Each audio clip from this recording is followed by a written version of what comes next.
안녕하십니까. 2023년 3월 9일 최병국의 팩트 시작하겠습니다. 법무부가 서훈전 국가정보원장의 그 귀순어민 강제 북송 사건에 관한 국정원법상 직권남용 혐의 이에 대한 공소장을 국회에 제출해서 그 공소장이 공개가 됐습니다. 그 공소장에 보면 자, 귀순어민을 어떻게 북송하게 되었는가에 대한 과정이 상세하게 드러나 있고 그 이유까지 드러나 있습니다.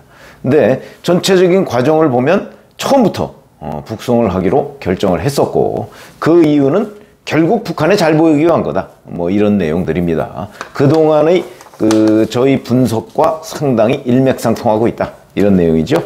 자, 서훈 전 국정원장이 2019년 11월 1일에 북한 선언이 NLL을 남하하니까 당시 국정원 3차장한테 탈북민들을 북한에 돌려보낼 수 있는 방안이 없는지 법적으로 검토해봐라 이렇게 얘기를 했고요. 그러니까 대공수사국에서 보고서 초안을 작성해서 북한 작성한 그 초안에 보면 북한 어민들이 귀순 의사가 있습니다. 이런 내용이 들어가 있습니다. 이 보고서를 서훈 당시 원장이 3일에 초안을 보고받으면서 흉악범인데 그냥 돌려보내면 안 되냐 뭐 이렇게 얘기를 했다는 거죠. 그리고 나서 바로 다음 날 청와대에서 대책회의를 열었다고 합니다. 그래서 여기서 강제 북송을 하기로 결정을 한 거죠. 그리고 이 결과에 따라서 서훈 원장은 구체적으로 보고서 내용을 이렇게 수정해라. 저거는 또 이렇게 바꿔라. 뭐 이렇게 여러 차례 지시를 했다. 이런 내용들이 있고요. 보면은 이렇게 돼 있습니다.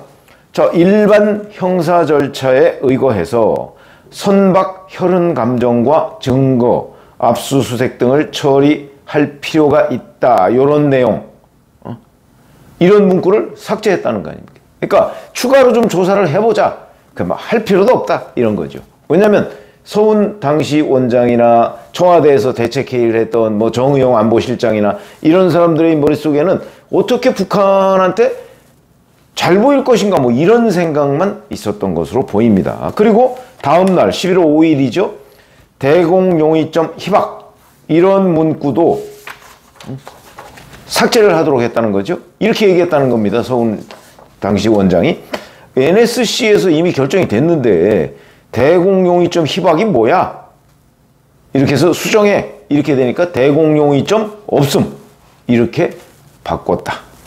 그리고 중앙합동정보조사팀 보고서. 이게 이제 그 귀순 어민을 조사했던 팀이죠.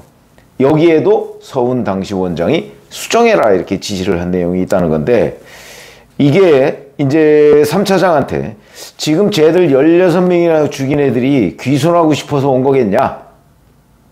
저희들 살려고 온 거지. 우리는 북송하는 방향으로 조치 의견을 넣어가지고 보고서를 만들어줘. 이렇게 지시를 했다는 거고요.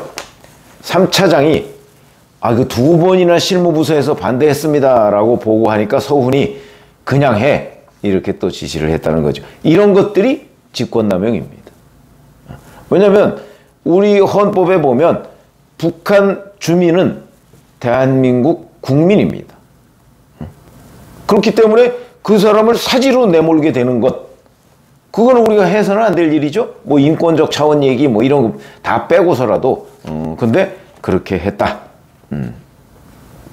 서훈이 그냥 해 이렇게 얘기하니까 3차장은 실무자들이 작성한 보고서 중에서 진술 검증과 거짓말 탐지기 검사 등을 하겠다. 이런 앞으로의 조사 계획 이거 없애버린 거죠. 조사할 필요도 없고 그냥 돌려보내기로 했으니까 그런 거고요.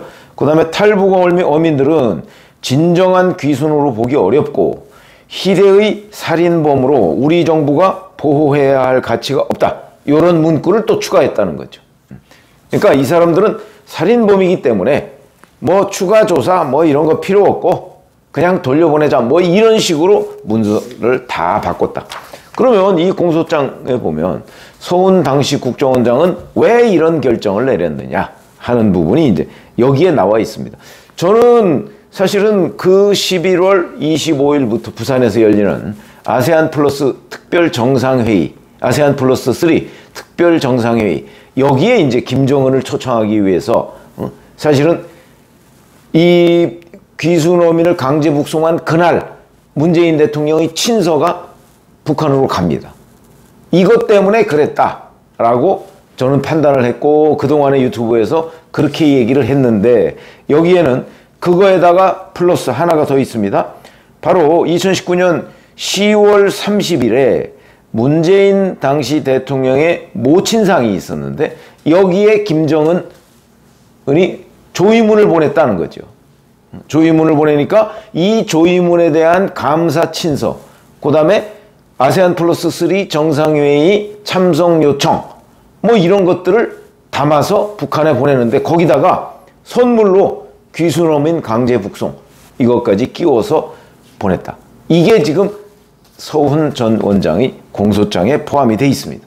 자, 이대로라면 뭐 검찰 조사가 뭐 반드시 맞는다 이렇게 얘기는 할 수는 없지만 여하튼 그 앞뒤 정황 맥락 등을 보면 이 조사가 상당히 사실에 근접한 것으로 보인다. 특히 김정은을 그 아세안 플러스 정상회의에 초청하고 김정은이 거기에 올 수 있도록 하기 위해서는 뭔가 김정은의 환심을 사야 되는데 그러다 보니까 자 북한 입맛에 맞을 것으로 예상되는, 그러나 우리 대한민국의 헌법 정신이나 아니면 인권 존중 이런 거와는 완전히 어긋나는 이런 결정을 서훈 당시 국정원장이 했고 그거에 대해서 반대하는 국정원 직원들 뭐 이런 사람들을 억눌러가면서 강제로 북송을 시켰다. 이런 것들이 이제 서훈 전 원장의 공소장에 지금 기재가 돼 있는 겁니다. 이런 걸 보면 이 사람들의 머릿속, 뭐 문재인 대통령 당연히 복을 받았겠죠. 머릿속에는 인권이라는 의식은 손톱만큼도 없는 것 아닌가 하는 그런 생각을 지울 수가 없다. 이게 그러니까 범법행위가 된다 뭐 이런 걸 떠나서 과연 인권, 아무리 살인범이라도 인권이 있고요. 그 사람이 살인범인지 여부도 추가 조사를 해야 된다는 게 그 실무자들의 건의 아니었습니까? 근데 그걸 무시하고 다 그냥 보내. 그거 흉악범이야. 근데 왜 흉악범도 엄연히 법적인 절차를 거쳐야 되는데 그런 것들 전혀 거치지 않고 북한으로 보냈다. 그거는 뭐 명백한 팩트죠. 북한으로 보낸 것까지는. 그 이유야 이제 검찰의 판단이 있고 저는 뭐 저의 판단이 있고 근데 검찰의 판단과 저의 판단이 뭐 상당 부분 동일한 그런 게 이제 공소장에 기재가 돼 있는데 글쎄요. 범죄자라 할지라도 절차를 거쳐서 그 사람을 처벌해야 되는 것 아닌가요? 범죄자도 인권이 있는 거고요.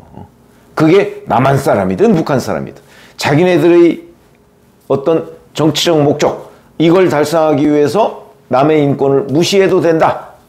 이런 거는 어디에도 없습니다.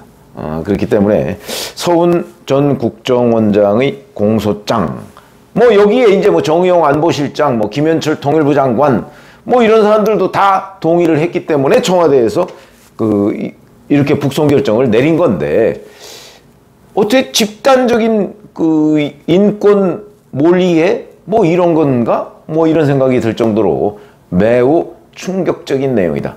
이렇게 말씀을 드리겠습니다. 고맙습니다.